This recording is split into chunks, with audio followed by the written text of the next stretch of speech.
Hello, and welcome to another episode of my podcast, The Global Agora. My name is Andrej Matišak, and I work as the Deputy Head of Foreign Desk in Slovak Daily Pravda, which, by the way, means truth, and it's not Russian Pravda. This episode of my podcast, The Global Agora, features an exclusive interview with former NATO Secretary General Jens Stoltenberg. After leaving Brussels in October last year, he became Norway's finance minister, and he also wrote a book, On My Watch, reflecting on his 10 years at NATO. It was the perfect opportunity for another round of conversation, especially since I had a chance to interview him in the past.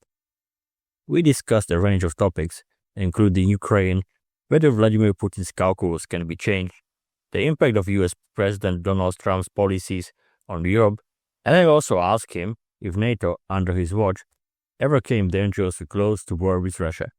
Listen to our conversation.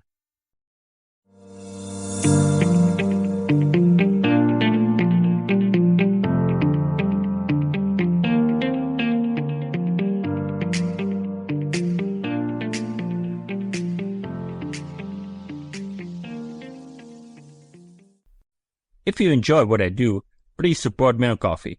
For the link, see also a description of this episode. And now, up to the new debate. Mr. Stoltenberg, you have said, and your book On My Watch reflects this, that Russian leader Vladimir Putin's goal is to control Ukraine and that his thinking on this cannot be changed. But you also argue that it is possible to influence his calculus so that he sees the cost of taking over Ukraine as too high. Yet the Russians have suffered hundreds of thousands of dead and wounded since the start of the full-scale invasion, and their behavior has not changed. So can Putin's calculus really be changed? Yes, it can be changed. But of course, we need to make sure that Ukraine has the military strength to be able to hold land and make sure that Russia needs to pay a very high price for trying to control more Ukrainian land. And I think we also need to remember that even though Russia is controlling a substantial part of Ukrainian territory, Putin's war against Ukraine has been a strategic failure. He thought he was going to control Kiev within days and the whole of Ukraine within weeks. They have now been fighting actually since 2014 for 12 years, soon 12 years, and still Russia doesn't control Donbass. And he invaded Ukraine because he wanted less NATO. He is getting the opposite, more NATO. More NATO troops in the eastern part of the alliance. Ukraine is closer to NATO than ever before. And Finland and Sweden are full NATO members. So the situation on the battlefield is difficult. I'm not underestimating the challenges the Ukrainians are facing, but compared to where Putin started, he is very far from achieving his war goals. But Putin's disregard for the dead and wounded Russians is, in my view, only part of the problem. What seems even more problematic to me is that the West has not convinced Putin that it is genuinely willing to support Ukrainians. Putin knows, and in my opinion, this is very clear from your book as well, that the West will not risk World War III over Ukraine. I'm not arguing that we should, but we know that every major decision, and you've been there, every major decision about aid to Kiev usually takes an extremely long time, and the time is not on Ukraine's side. Why should Putin believe that the West is truly support Ukraine in a whatever it takes fashion when, for example, US President Donald Trump welcomed him on the red carpet and the prime ministers of the EU and NATO countries such as Slovakia and Hungary meet with him regularly? The test is whether Europe and NATO allies are willing to continue to provide the military support to Ukraine. And I strongly hope so.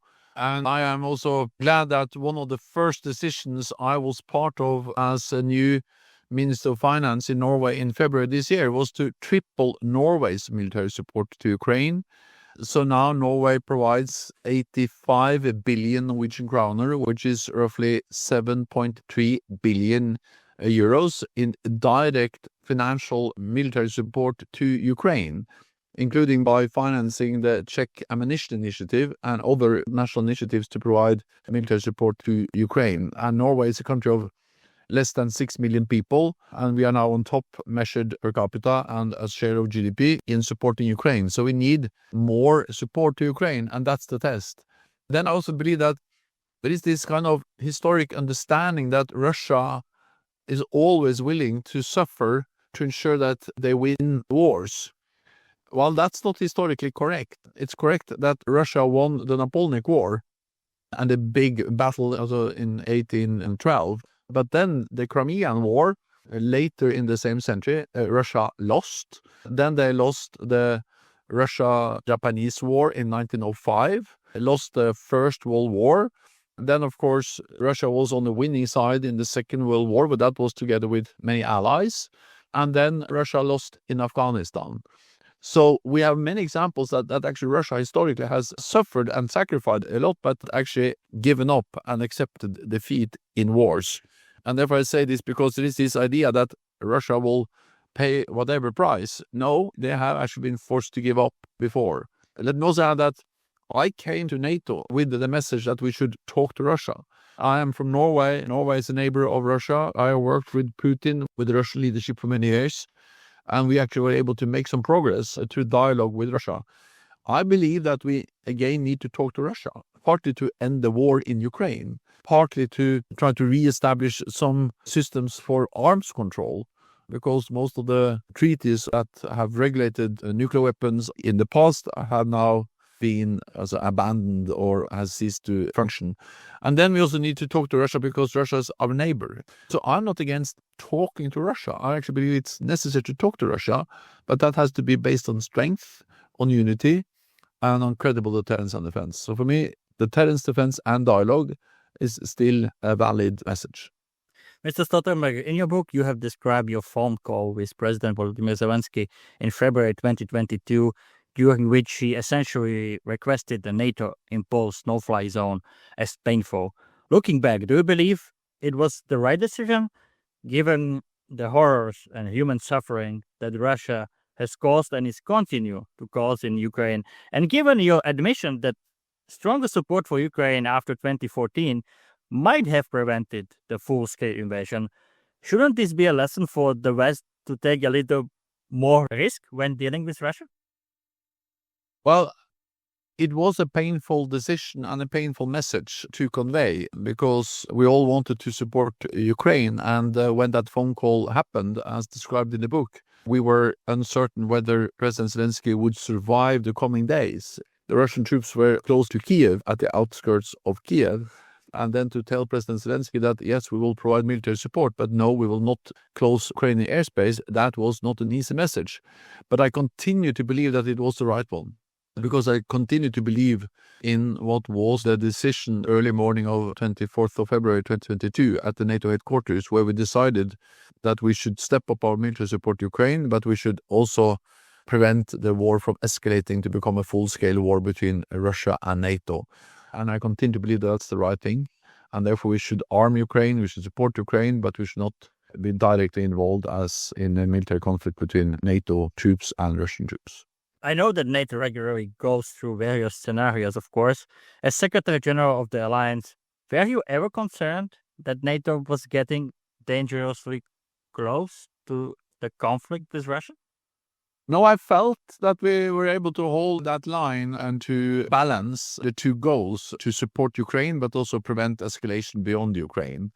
And of course, wars are dangerous. They are unpredictable, and there may be miscalculations, incidents that leads wars to spiral out of control. But and we had some incidents with the downing of. We had some incidents that were challenging, but I will not say at any time that I really felt that we were close to being fully involved in a war with Russia. Partly also because we didn't send in NATO troops, we didn't close the Ukrainian airspace, but we provided Ukraine with military support. And we need to remember what this is. This is Russia violating international law, invading another country, violating international recognized borders they have also recognized themselves. And of course, that is a blatant violation of international law. And Ukraine has, in accordance with international law, the right to defend itself. And we have the right, in accordance with international law, to help Ukraine uphold its self-defense without us being party to the conflict. You mentioned your late father Thorvald quite a few times in your book. In 2015, in Kirkenes on the Norwegian-Russian border, he told me that it would be in Russia's interest to understand that it can be a great power without acquiring new territory. Unfortunately, it's very clear that Putin does not follow this advice.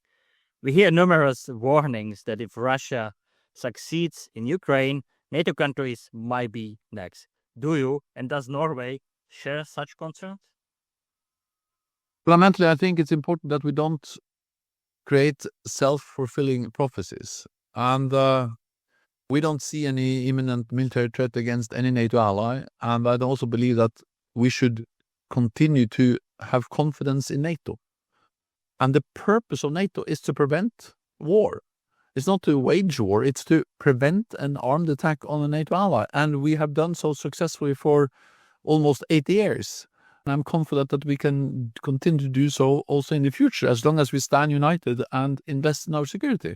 So this idea that we will be attacked or there's only a few years left and so on, I think that's dangerous.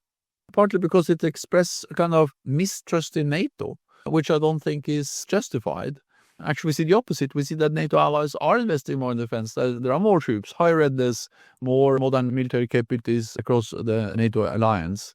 And we are in a much better place now. Also, the NATO military capabilities are much stronger now than just a few years ago.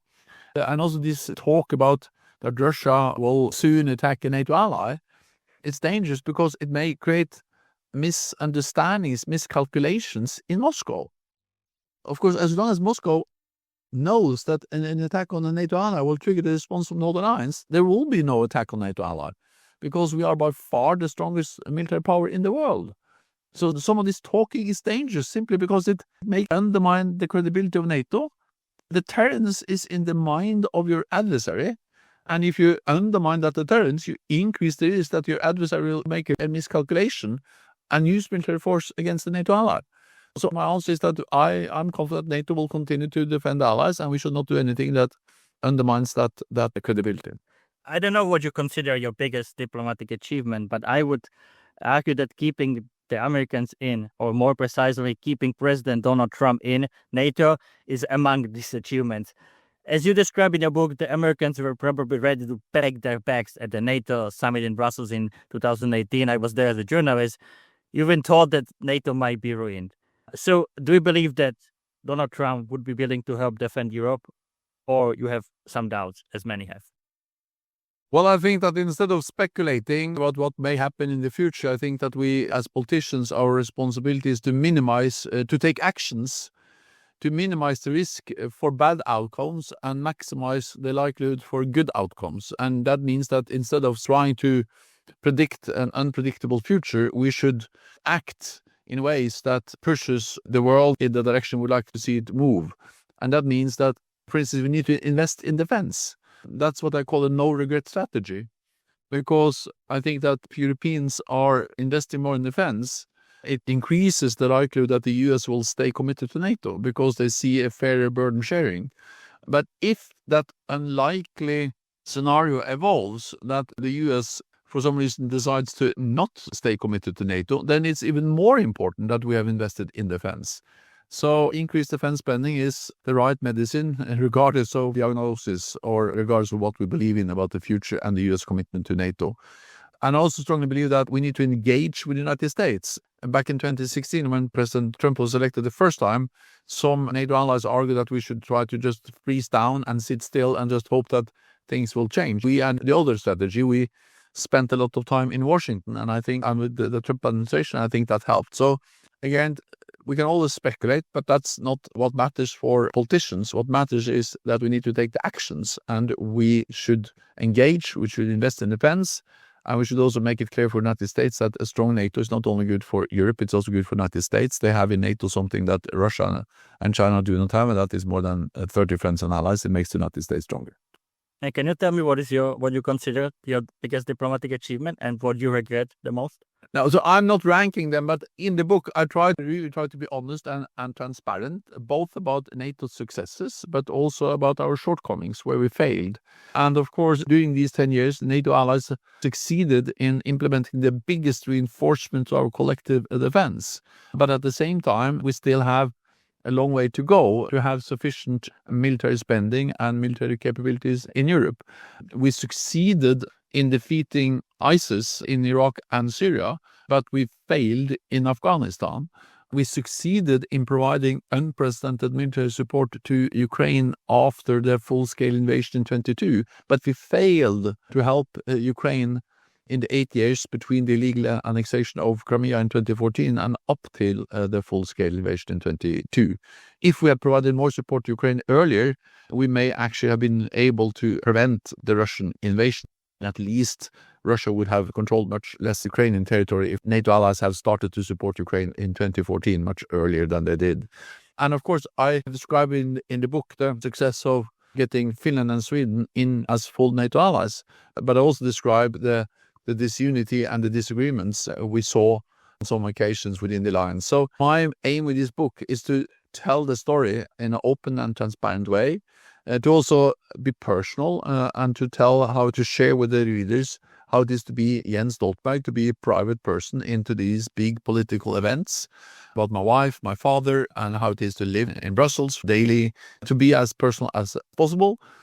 And I do this because I believe in transparency. I believe that in the democratic alliance as NATO, we need to be honest with our voters about the successes, but also the mistakes we make. This was another episode of my podcast, The Global Agora. Subscribe, listen on Spotify, Apple Podcasts, and on the other platforms. If you enjoy what I do, please support me on Ko-fi. For the link, see also a description of this episode. Thank you for listening and stay tuned.